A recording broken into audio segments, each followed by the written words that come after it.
In this episode, I have a guest. We talk about door knocking, Girl Scout cookies, and Superstorm Sandy.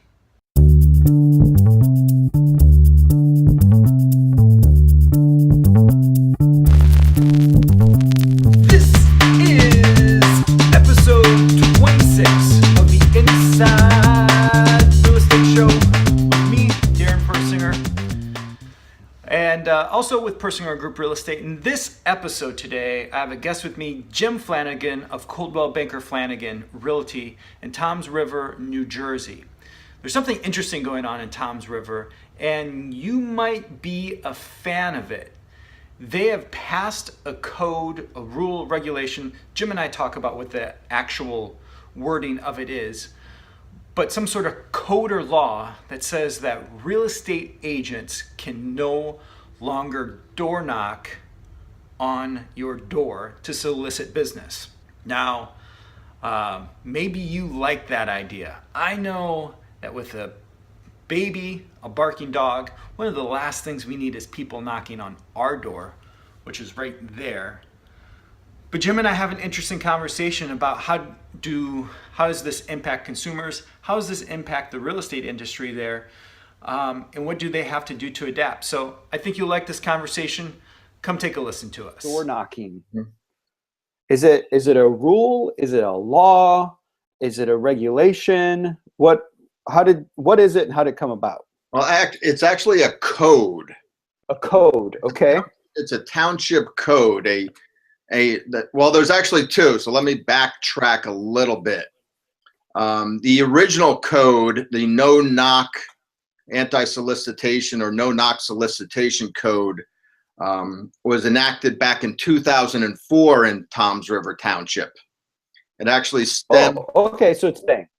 Yeah, so it actually stemmed from a murder back in 2004. Okay. Yeah, a local resident was killed by a magazine salesperson, a door-to-door magazine salesperson, back in June of 2004. So in August of 2004, the township enacted this no-knock code, where any solicitor, not just real estate, but any door-to-door salesperson had to register with the township in order to conduct door-to-door sales. Okay. And the residents of the township could go and register with the township as a no-knock registrant. So they like get a do not call list, but a knock list. They'd get a green sticker they put on their door that says no knock registered. And then anybody who violated the registration or didn't register could be fined up to $1,250. Okay, gotcha. So flash forward, 12 years later, what we're experiencing now that we're finally in a recovering housing market is Toms River borders another township called Lakewood. And Lakewood has a large Orthodox Jewish population that is outgrowing Lakewood. And they need to expand or grow in a contiguous manner.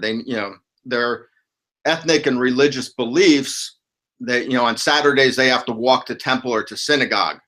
So they need to expand within walking distance of a temple or synagogue for those purposes, those religious observances. Mm-hmm. So North Dover, bordering on Lakewood, is a contiguous extension of where they're currently living and residing and worshiping and everything like that.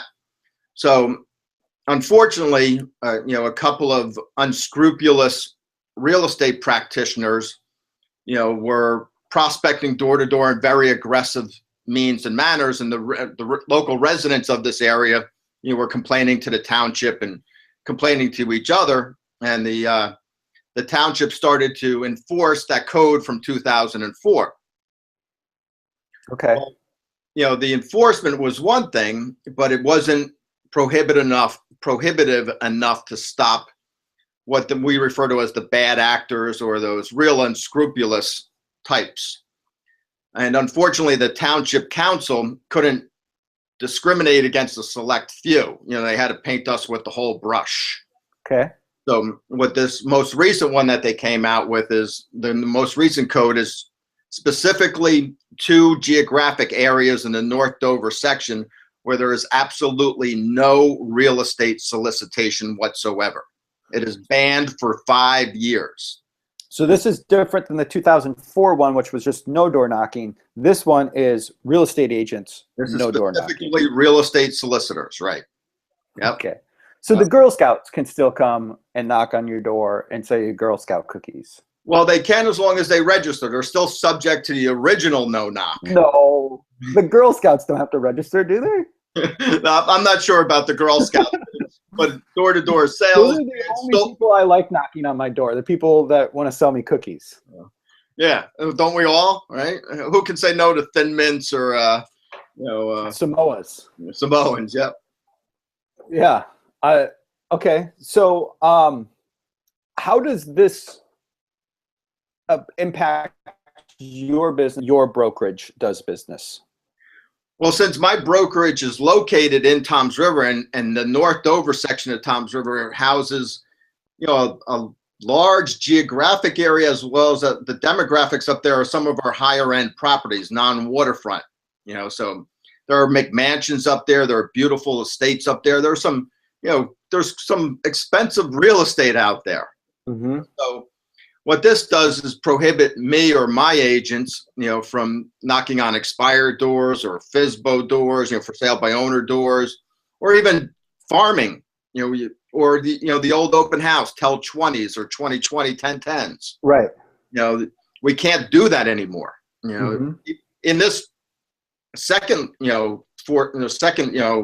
act of the code, we can't even go and register. We can't pay the fee as registered door knockers or solicitors because we're banned for 5 years from this specific geographic area.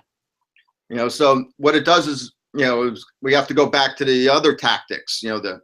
I brought a couple of them here. You remember these things, right? The oversized postcards, right? Mm-hmm.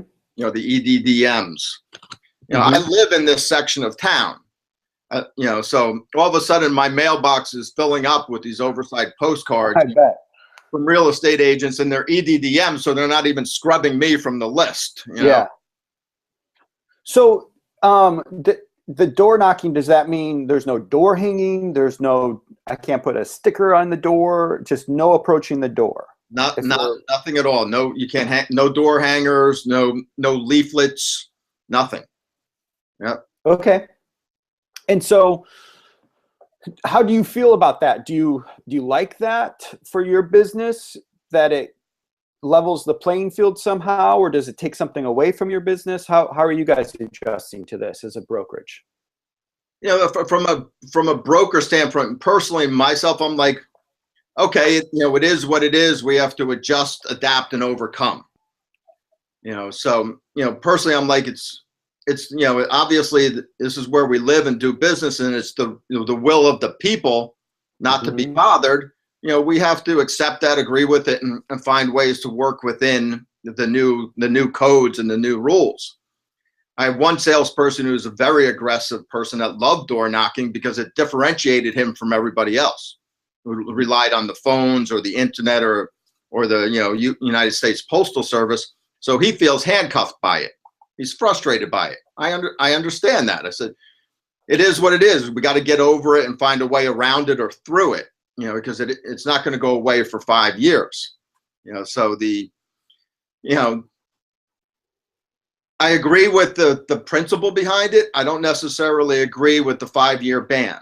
I think that's a little extreme, but I'm not on the council and they weren't going to listen to me anyway. Have you heard of this anywhere else in the country? As a matter of fact, the Toms River Township Council that first introduced it and passed it based it on existing law or code in New York. So it has happened other places because they're expecting a legal battle on this. They're expecting a legal challenge. So they're using previous code from townships in New York that experienced, similar situations to base this code upon. Okay. Yeah. All right, let's back up for a second because I didn't really have you introduce yourself at all. So what is Flanagan Realty, and how long have you been in the business, and how did you find yourself in the business? What's your origin story? My story is very similar to yours. I'm an SOB, the son of the broker. Mm-hmm. my father started Flanagan Realty back in 1979, and we joined Coldwell Banker. We were the first Coldwell Banker franchise in Ocean County, New Jersey. We joined Coldwell Banker in 1986. So, we've enjoyed a long history of success here in Toms River and Ocean County for, coming up close to 40 years now. Mm-hmm. So officially, like you, unofficially, I was in the business for, about 35 years before I got my license. Okay. Growing up, helping my father put signs out, putting the, air conditioners in his old Cape Cod office when he was a, solo practitioner, and helping him grow the business. And then when I got my license and came back to New Jersey in 1997, it fit me like a glove. Mm-hmm. The business and I just melded together, and I discovered, not only was I pretty good at it, but I really enjoyed it. Not just working with buyers and sellers, but helping salespeople grow their business. And like you, it just became a passion of mine to learn as much as I could about it and grow with it. So you've seen a lot of changes take place here then. In your father's 40 years business. What about now this change of door knocking? How are you adjusting with technology, the way real estate's done now, and this door knocking situation? What's your business look like now? Well, fortunately, you and I have known each other for a few years. So, when you and I first met, the market was crap, right? It was, the reason we met was because I needed help, right? It was like, okay, what am I going to do? So fortunately, with your help and with a lot of help that I was able to find, online and through Facebook groups and things like that, I was able to build systems and put them in place as far as landing pages and websites and marketing strategies and tactics that you and I have discussed on how to have that stuff in place so that when the market did recover, I wasn't restarting or reinventing the wheel. We had the systems in place to take advantage of the market when it came back. And just really quickly, when did the hurricane hit? Because that was while the market was already down, right? So you guys kind of got kicked while you were already down. Right. The Superstorm Sandy walloped us in October of 2012. Okay. Right Halloween of 2012 is when Sandy crushed us. Okay. So, we like most of the country, we were just starting to purge ourselves from the short sales and foreclosures and distressed properties. There was light at the end of the tunnel, and then Sandy came and said, smack, here you go. Mm-hmm. So we're still recovering from Sandy. A third of our marketplace, the waterfronts, the waterfront community and waterfront homes are still relatively out of place because of the FEMA-based flood elevations and everything that's happening with FEMA and the waterfront. So we're only 2/3 recovered here in Ocean County and Toms River, New Jersey. Oh, wow. Yeah. Yep. So is that kind of a supply and demand issue then? Which could actually be kind of helping the market because there's less supply for the demand that exists out there, or how do you look at that? Well, it's interesting because it's very segmented. One of the things, the law of unintended consequences that happened with Superstorm Sandy was, like you said, we were just about to see the light at the end of the tunnel, but we still had an excess supply in every market here. We have, to go back a little bit, we have 3 distinct market segments here in Toms River. We have the adult communities, the retirement villages, which is about 1/3. Then we have residential resales or mainstream housing.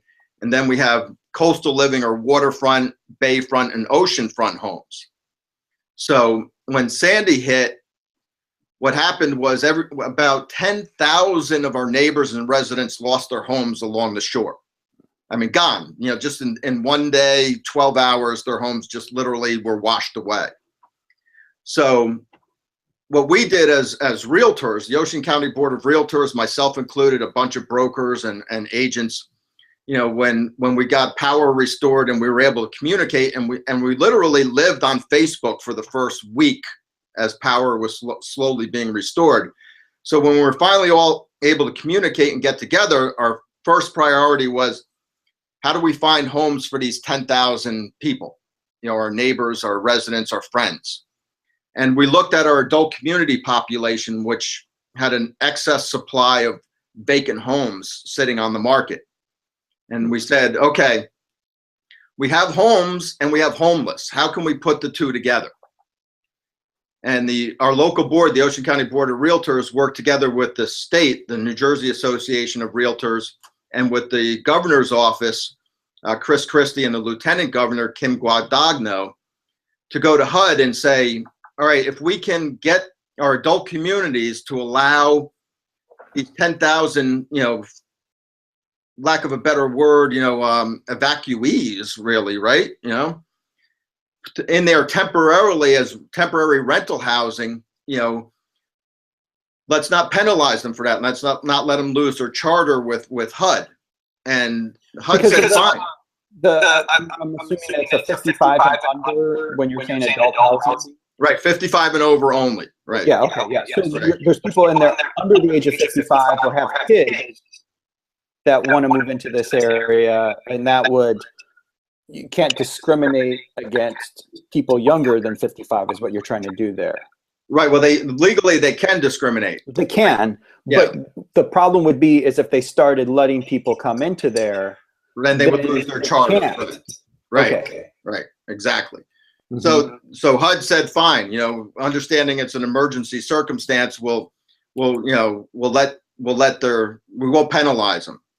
So the adult communities, half of them said great, and the other half of them said, well, we don't have the bylaws or anything to really control this, so we're not going to allow it. You know, so it's typical, you know, great ideas came together, but, you know, the actions were too slow. So the residents who had the wherewithal, because you're talking, you know, out of these 10,000, about 50% of them had money, right? You're talking oceanfront, bayfront, a lot of second homes, you know, so there was some money there. There was some equity there. So they said, well, instead of commuting 2 hours to a rental down in Cape May or up in New York City, I'm just going, you know, if I'm 55 years of age, I'm going to go buy the cheapest adult community house I can and live in it while I rebuild my home on the shore, or deal with FEMA, or deal with the insurance companies. So literally in 3 months' time, that adult community market went from an extreme buyer's market to a seller's market. Inventory flipped. You know, as the people who had the means and were of the age, went in and bought up that surplus inventory. So, you know, that market went to a seller's market within 3 months. So in the last 3 years now, we've seen our primary market, the mainland market, the non-waterfront market, start to catch up. We're in a balanced market now. We have about just under 7 months of inventory, so we have a stabilization of prices going on. And then that other third, the waterfront market, you know, the only thing that's selling there really is, you know, people who can't wait for the insurance or FEMA money anymore, or are tired of fighting and are willing to, you know, sell it off just to be done with it. You know, so if that makes sense. Yeah. So, and then the thanks that you guys get for trying to help out the community like that is they ban you from door knocking. Exactly. Well, it was almost 3 years ago, Darin. Sure. Yeah. What have you done for me lately? Right. Yeah. So going back to the door knocking thing, just to kind of wrap this up, but not really going back to it. One of the reasons why I wanted to have this conversation, like you said, we'd worked together on some stuff before in the past, but it seems like you got your agents, because you're a brokerage, Coldwell Banker Flanagan. You got your agents.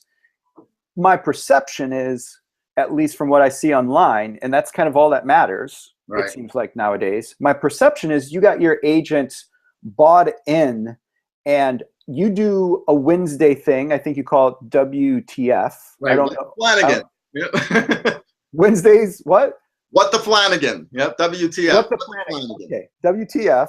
I was wondering what that stood for. I wasn't sure. So you're doing it, but you got your agents bought into it on using technology. They're creating their own videos. They're putting stuff out there, creating a digital footprint. Just wondering, how did you get them bought into that? Because they seem as a brokerage, you seem to be doing that pretty well. Versus when I look around the country at other brokerages, some agents are doing it. Some agents are never going to do it, but it feels like you have a higher percentage. At least that's my perception. Well, just like you, I've been doing it since 2007 myself, right? So if we put it in perspective, it's taking me, almost 9 years to get the buy-in. It's okay. And it's been by, leading by example, just doing it day in, week out, over and over again until somebody tries it, right? A younger salesperson comes in who's not afraid to use the camera on their phone, who's not afraid of video, and then they see one of their peers do it. Okay, it's not that difficult. If she can do it, I can do it. If he can do it, I can do it. It's, like you, I'm not afraid of the camera. Like you, I understand it's a tool. Like you, I know its power. To them, they're still, they're still worried about perfect rather than done. Mm-hmm. So I think we've finally gotten to that tipping point now where they understand done is better than perfect. If I get it out there, at least it's out there. People see it. I'm not being judged by it. My friends, family, the people that are sharing it like me anyway. Mm-hmm. So, if they like me, they're going to share it with their friends, family, and their sphere. So we've finally gotten to that tipping point, which has only taken 9 years. It's 9 years. Well, yeah. do you think it's accelerated at all because of this door knocking code thing, that more of your agents are like, okay, I'm the ones that are already doing it are looking at doing it more, and the ones that aren't are coming to you asking for how hard with this now if this is being taken away from me? I actually don't think it has anything to do with the door knocking. I think it has to do with the market recovering and with the younger salesperson coming in.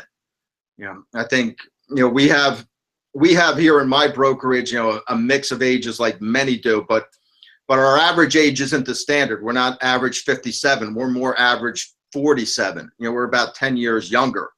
So I think that has more to do with it. As the new sales associate comes into the business with the recovering market, they're more likely to pick up and use the more contemporary tools and embrace the technology. Gotcha. Okay, that makes sense. So just communicating to their audience, that makes sense for them, because if they're younger, 47, I used to think 47 was old. Now it's just around the corner. I realize 47 is not that old anymore.